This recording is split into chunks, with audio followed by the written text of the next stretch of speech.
కేంద్ర ప్రభుత్వోద్యోగులకు మోదీ ప్రభుత్వం తీపి కబురు అందించింది. భాగస్వామ్య పెన్షన్ పథకం సిపిఎస్ స్థానంలో కొత్తగా యూనిఫైడ్ పెన్షన్ పథకం యూపీఎస్ అమలు చేయాలని నిర్ణయించింది. కనీసం 25 ఏళ్ల సర్వీస్ పూర్తి చేసుకున్న ఉద్యోగులకు వేతనంలో 50% పెన్షన్ రానుంది. మిగిలిన వారికి సర్వీసును బట్టి పెన్షన్ వర్తిస్తుంది. కనీస పెన్షన్ రావాలంటే 10 ఏళ్ల సర్వీస్ పూర్తి చేసి ఉండాలి. నేషనల్ పెన్షన్ సిస్టమ్ ఎన్పీఎస్లో చేరిన 23 లక్షల మంది ఉద్యోగులకు ఈ కొత్త పథకం వర్తిస్తుంది. 2004 ఏప్రిల్ 1 తర్వాత సర్వీసులో చేరిన ఉద్యోగులకు ప్రస్తుతం ఎన్పీఎస్ వర్తిస్తోంది. వీరందరూ ఇకపై యూపీఎస్ పరిధిలోకి వస్తారు. ప్రస్తుతం ఎన్పీఎస్లో ఉద్యోగి జమ చేసే చందా ఆధారంగా పెన్షన్ వస్తోంది. అంతకుముందు చందాతో సంబంధం లేకుండా వేతనంలో 50% వరకు పెన్షన్ వచ్చేది. ప్రధాని నరేంద్ర మోదీ అధ్యక్షతన సమావేశమైన కేంద్ర కేబినెట్ యూపీఎస్ విధానానికి ఆమోదం తెలిపింది. ఆ వివరాలను కేంద్ర మంత్రి అశ్విని వైష్ణవ్ వెల్లడించారు.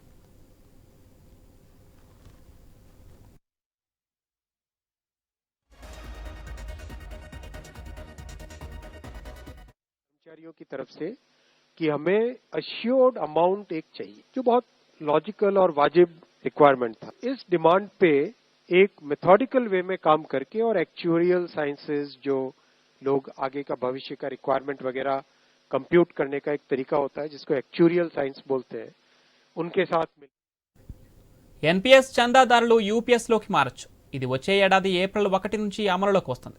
రాష్ట్ర ప్రభుత్వాలు ఇందులో చేరాలని భావిస్తే 90 లక్షల మందికి లాభం కలుగుతుందని కేంద్ర మంత్రి అశ్విని వైష్ణవ్ తెలిపారు. వివరాలు చూస్తే పదవీ విరమణకు ముందు 102 నెలల్లో అందుకున్న బేసిక్ పే సగటులో సగం పెన్షన్గా అందుతుంది.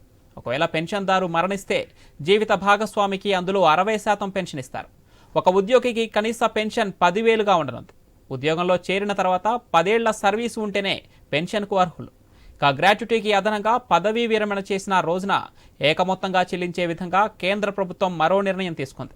ఇది నెల వేతనం మొత్తంలో 10వ వంతున లెక్క కట్టి చెల్లిస్తారు.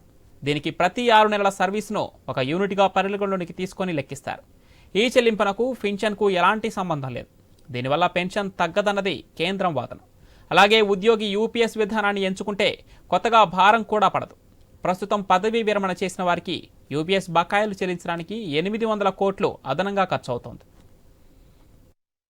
जो क्वालिफाइंग सर्विस रहेगी वो रहेगी 25 ईयर, यानी 25 वर्ष तक अगर किसी ने काम किया है, सेवा की है, तो उसको फुल पेंशन यानी जो ये अश्योर्ड पेंशन का अमाउंट है वो मिलेगा। 25 साल से अगर कम है लेकिन 10 साल से ज्यादा है तो उसमें प्रोपोर्शनेट पेंशन रहेगी, प्रो रेटा वो पेंशन का अमाउंट बनेगा।